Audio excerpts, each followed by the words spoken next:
Saludos a todos, soy Fabricio Ceballos, bienvenidos a Enfoque Mundial. La naturaleza es impredecible y su fuerza poderosa. Es lo que se pudo evidenciar hace pocos días en Guatemala con la erupción del volcán de fuego, que ha dejado más de 100 fallecidos y al menos 200 desaparecidos. El impacto provocado por la erupción ha sido alta, poblaciones destruidas, pérdidas económicas, una crisis humanitaria que aún se mantiene. Guatemala requiere de ayuda internacional para poder sobrellevar este momento. Hoy en Enfoque Mundial revisaremos lo que sucedió en esta nación centroamericana, el impacto causado por el volcán de fuego y otros casos de colosos en el mundo. Bienvenidos todos.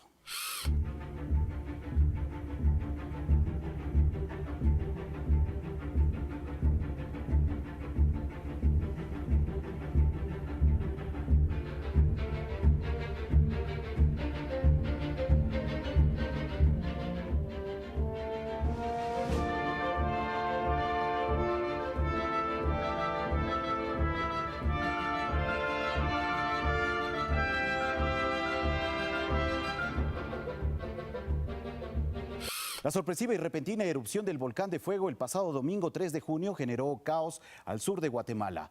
Más de un centenar de personas han muerto por los ríos de lava y ceniza expulsados por el volcán, que sepultó casas ubicadas sobre todo en el municipio de El Rodeo. Más de 1.700.000 personas han resultado afectadas por este fenómeno natural.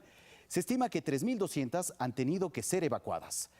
La confusión y el temor invaden esta zona del país centroamericano. La población aún mantiene preocupación por lo sucedido días atrás. Sin duda, la situación puso a prueba el sistema de emergencia y atención guatemalteco. Recordemos brevemente qué sucedió aquel día. Tras la devastadora erupción del volcán de fuego en Guatemala, se registra hasta el momento un saldo preliminar de 110 muertos, más de 1,7 millones de afectados y cerca de 197 desaparecidos. El coloso cercano a la capital de Guatemala expulsó material lodoso caliente que afectó a las comunidades del Rodeo y Las Lajas asentadas en la falda sur. Tras conocerse la tragedia, el presidente Jimmy Morales decretó 3 días de duelo nacional y declaró emergencia en 3 estados y la alerta anaranjada en todo el país. Según imágenes de la televisión y en redes sociales, una inmensa nube de ceniza descendió del volcán cubriendo una carretera y miles de hectáreas. Las columnas de ceniza sobrepasaron los 2.200 metros sobre el cráter. Toda la gente no pudo salir. Yo digo que se quedaron enterradas. ¿Cómo fue que ustedes se vinieron entonces? Donde vimos que la lava venía por todo el callejón de los lotes, nos corrimos para una ladera. ¿Cuántos son ustedes en su familia? Somos bastantes. ¿Cree que hay personas enterradas? Yo digo que sí. Muestras de dolor y pánico. Personal de protección civil tratando de rescatar a quienes quedaron atrapados en el material lodoso, mientras cientos de personas tratan de entender qué es lo que pasó. ¿Qué le pasó? ¿Qué es lo que sucedió? Ajá. ¿A qué hora fue esto, don Concepción? ¿Hace cuánto fue esto?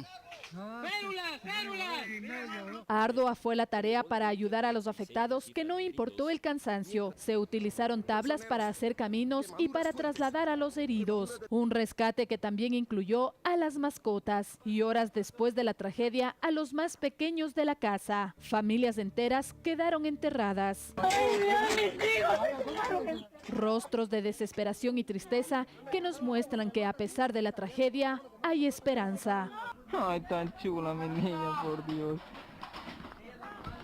¡Llega! Vamos a revisar información sobre esta elevación.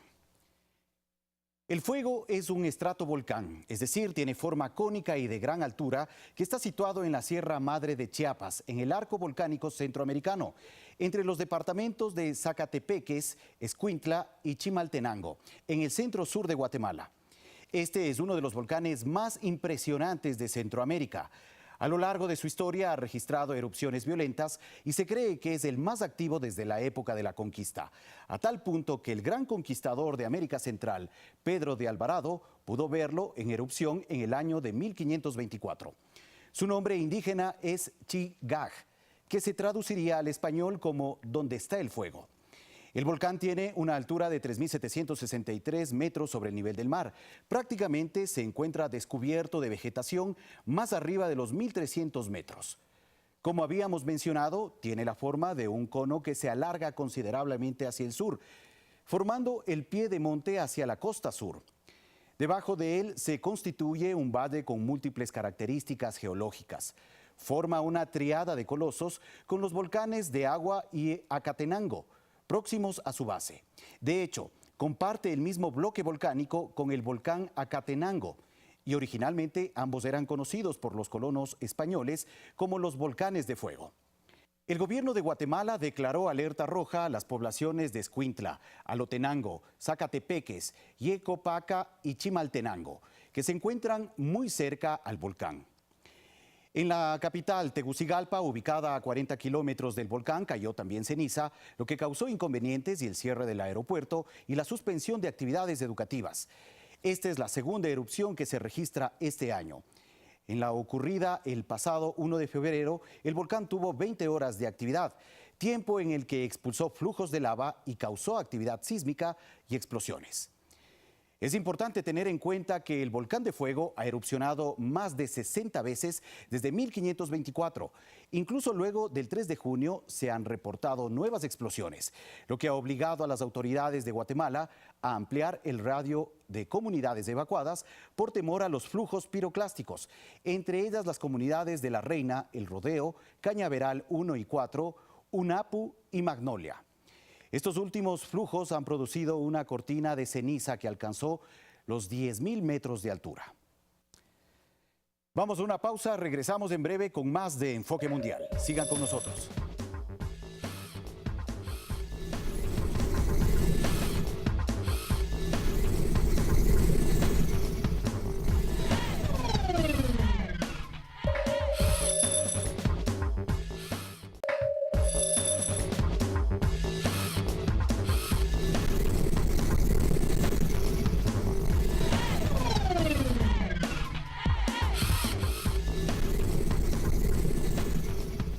Gracias por seguir con nosotros en Enfoque Mundial.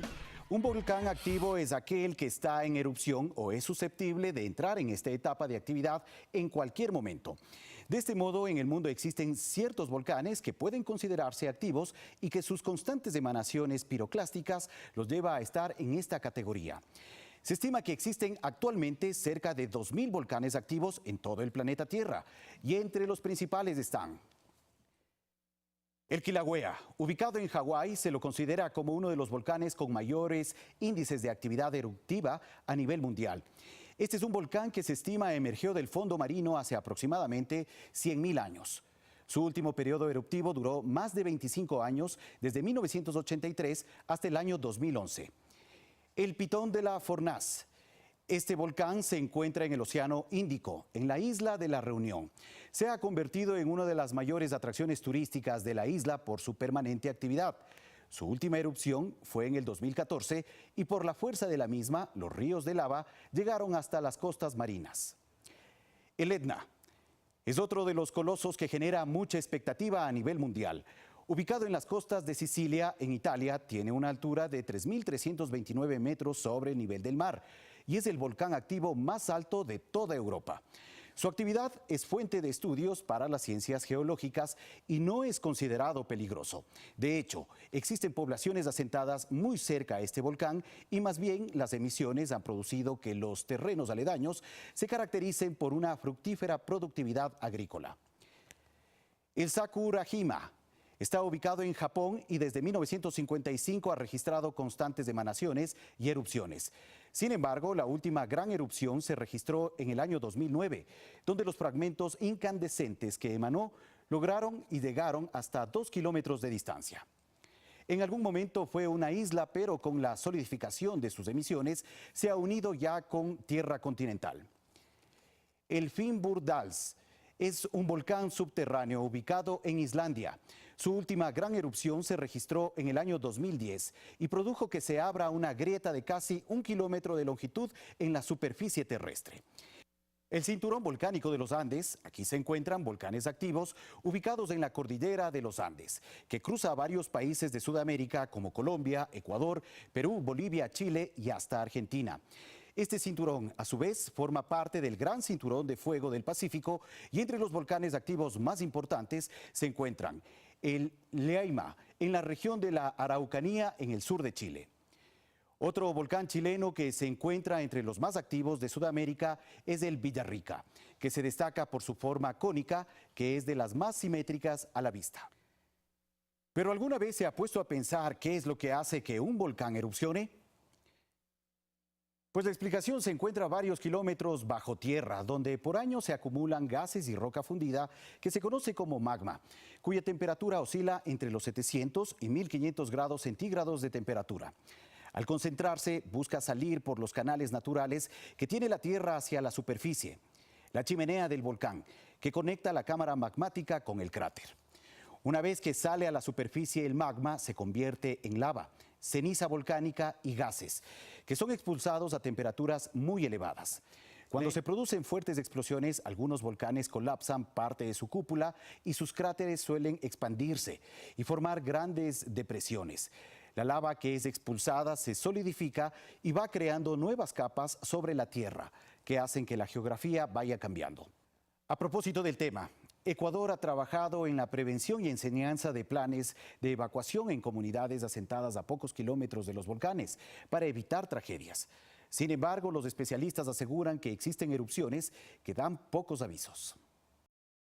En Ecuador existen 37 volcanes potencialmente activos. De estos, 13 están localizados en las Islas Galápagos. Cuando han tenido una erupción en los últimos 10.000 años, más o menos. Según los expertos, no se puede comparar la peligrosidad de nuestros volcanes con lo ocurrido con el Coloso de Fuego en Guatemala. Al nivel volcánico, sí, por supuesto. Estamos en el cinturón del fuego, como Guatemala, Nicaragua. Pero se han registrado en nuestro país erupciones similares a lo ocurrido el fin de semana en Guatemala. Por ejemplo, en la erupción de 2006 del volcán Tungurahua hubo también 6 víctimas fatales. La podríamos comparar con la erupción del 1 de febrero de 2014 del Tungurahua. Son de tamaño un poco similares. El peligro aumenta, afirma el vulcanólogo, debido a la vulnerabilidad de los habitantes que están localizados a pocos kilómetros del volcán. Por ejemplo, el caso del Pululahua, que hay población que está dentro de la caldera del Tungurahua con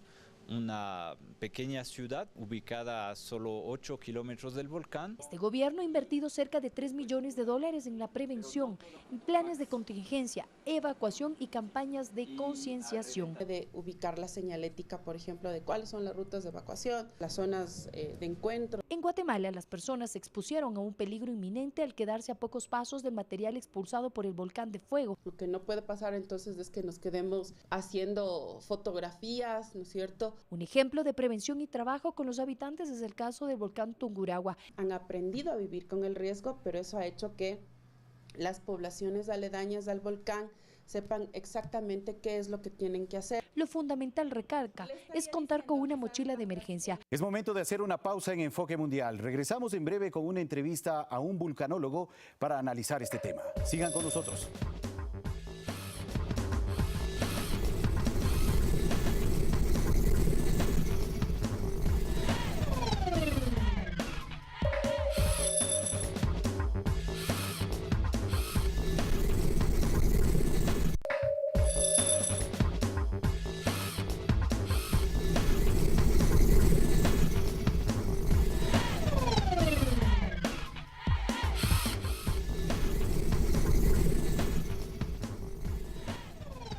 Gracias por seguir con nosotros en Enfoque Mundial. A esta hora ya nos encontramos con Daniel Andrade, él es vulcanólogo del Instituto Geofísico de la Escuela Politécnica Nacional, con quien analizaremos en pocos minutos sobre la situación de los volcanes, no solamente en Guatemala, sino en el planeta.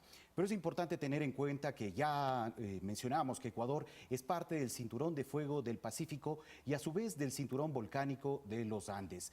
Por eso Ecuador tiene varios volcanes entre activos e inactivos, entre los que se destacan. Mucha atención.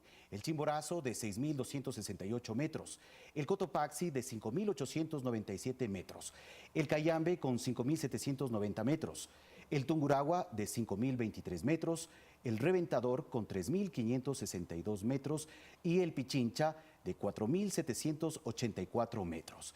Es importante también tomar en cuenta que en las Islas Galápagos está el volcán Wolf, que ha mostrado actividad eruptiva en mayo de 2015. Y como ya lo habíamos mencionado, para tener una mirada técnica de lo que sucede sobre las erupciones volcánicas, teniendo en cuenta lo ocurrido recientemente en Guatemala, nos acompaña el vulcanólogo Daniel Andrade de la Escuela Politécnica Nacional, con quien hablaremos sobre este tema. Daniel, bienvenido a Enfoque Mundial. ¿Cómo interpretar desde la mirada técnica vulcanóloga lo que ha sucedido en Guatemala el pasado 3 de junio? Bueno, primero un gusto estar aquí con ustedes. Todavía es un poco temprano, como habíamos conversado antes, para hacer un juicio completo de lo que ha sucedido en Guatemala, pero al menos de la información que está disponible actualmente, que ha sido transmitida esencialmente por los medios de comunicación internacionales y nacionales, lo que aparentemente sucede, sobre todo en Guatemala, es algo que es una especie de clásico, digamos, en las erupciones, en los casos de los desastres naturales y principalmente de las erupciones. ¿A qué se refiere? Y es esencialmente a un problema de falta de comunicación, de algunas, no sé si errores o falencias, eso todavía no está claro, pero una falta de comunicación final que permita a la población que está en una zona peligrosa de ponerse a salvo en el caso de un evento que sucede de forma muy inminente, muy rápida. Bueno, entendemos que el volcán de fuego es un coloso que no ha mostrado recientemente actividad eruptiva, sino que ha estado permanentemente en actividad. De hecho, desde el siglo XVI se registra esta actividad permanente por parte del volcán de fuego. ¿Cómo entender que, teniendo en cuenta esa situación permanente en el volcán, las poblaciones que han estado muy cerca a esta elevación, a esta montaña, no hayan podido tener en cuenta el riesgo inminente que significaba ese proceso eruptivo?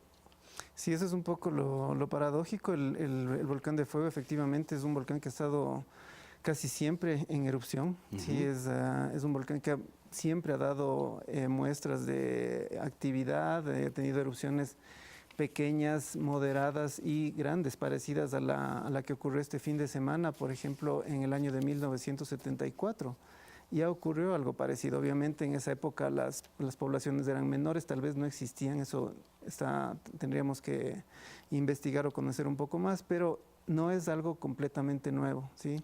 La gente estaba acostumbrada a verle con explosiones, incluso ha habido evacuaciones recientes en zonas cercanas al volcán, por ejemplo en los años 2012 y 2015 ocurrieron erupciones que no fueron tan grandes como la actual, pero en las cuales sí se dieron lugar a pequeñas evacuaciones, ¿sí?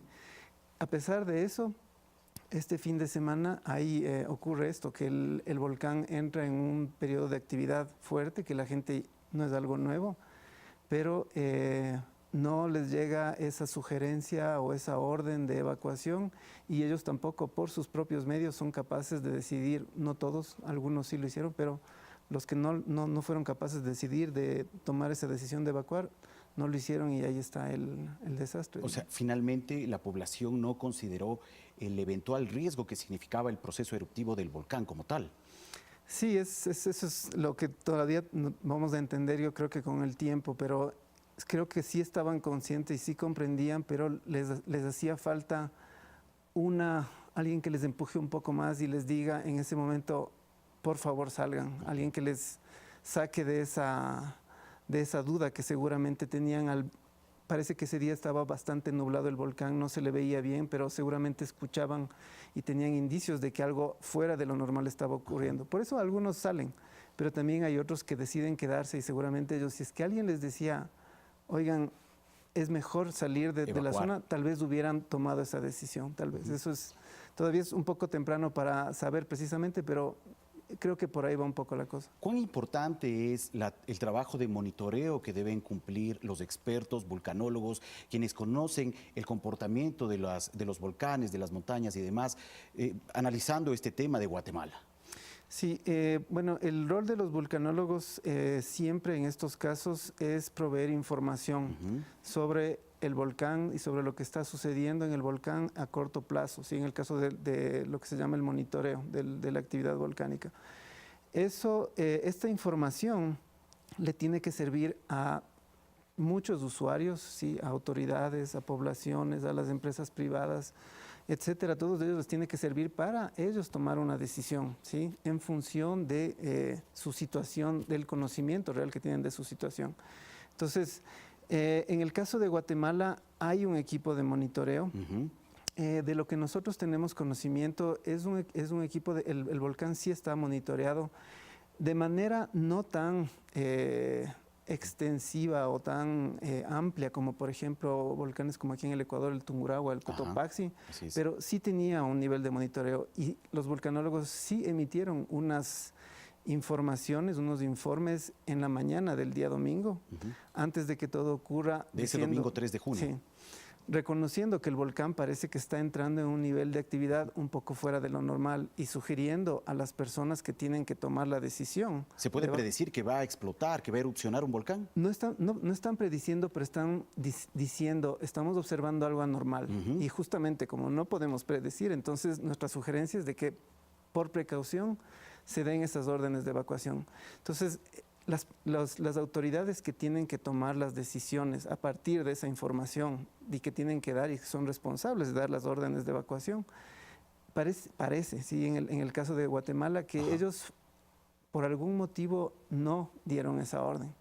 ¿Sí? Entonces, ahí, en ese momento, es donde se pierde esa comunicación que era necesaria, parece, ¿sí? de lo que conocemos. Y se registra lo que ha ocurrido, ¿no? Y se registra, sí, eso de que decíamos de que este último empujón que le hacía falta a la gente para decidir salir, para huir, eso es lo que faltó. Bueno, lo que ha ocurrido en Guatemala con el volcán de fuego, sin duda no nos resulta tan lejanos a nosotros en Ecuador, porque en nuestro país tenemos muy cerca volcanes activos, entre ellos el Reventador, que ahora mismo está en un proceso permanente eruptivo, y también hay otros que siguen en permanente proceso, como el propio Cotopaxi, el Pichincha y demás.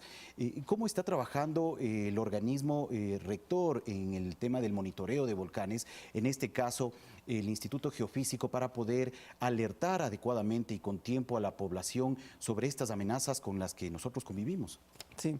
Bueno, afortunadamente en estas últimas décadas en el Ecuador hemos tenido varias oportunidades de hacer frente a este tipo de crisis, ¿sí? Y eso nos ha dejado bastantes lecciones aprendidas, bastantes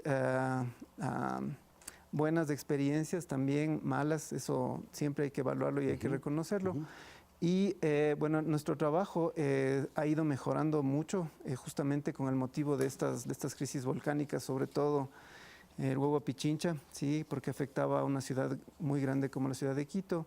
El caso del volcán Tungurahua, que duró tantos años, y eso nos ha permitido conocer mucho más sobre cómo funcionan los volcanes y cómo el monitoreo nos puede ayudar a tener un mejor pronóstico de las erupciones, y el caso del Cotopaxi. Entonces, esta información en el Ecuador sí está, igual que en el caso de Guatemala, disponible para los usuarios, para las autoridades, para la población y para todos ellos.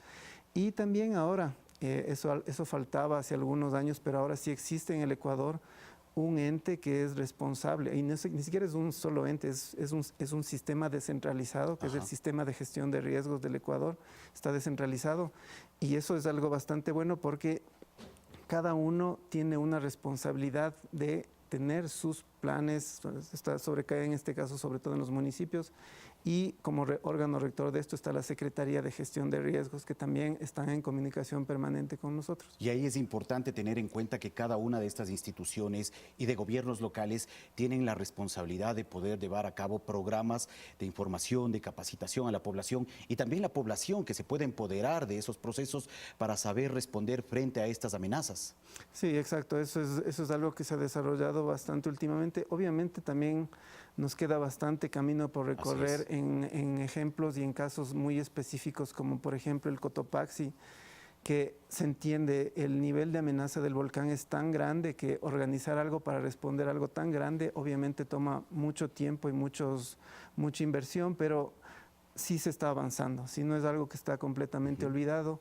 El volcán, por suerte, nos da como a veces oportunidades de conocerle un poco más y de que no le olvidemos, sin entrar en cosas como lo que sucedió en Guatemala, de un momento al otro llegar a una fase eruptiva muy fuerte, sin antes darnos algún Avisos. aviso, ¿sí? A ayudarnos a prepararnos. Eso es algo que hemos tenido bastante suerte en el Ecuador. Muy bien, muchas gracias a Daniel Andrade, vulcanólogo del Instituto Geofísico de la Escuela Politécnica Nacional, por ofrecernos su punto de vista en torno a lo que sucedió en Guatemala hace algunos días y también la realidad que se vive en nuestro país frente a la existencia de volcanes activos.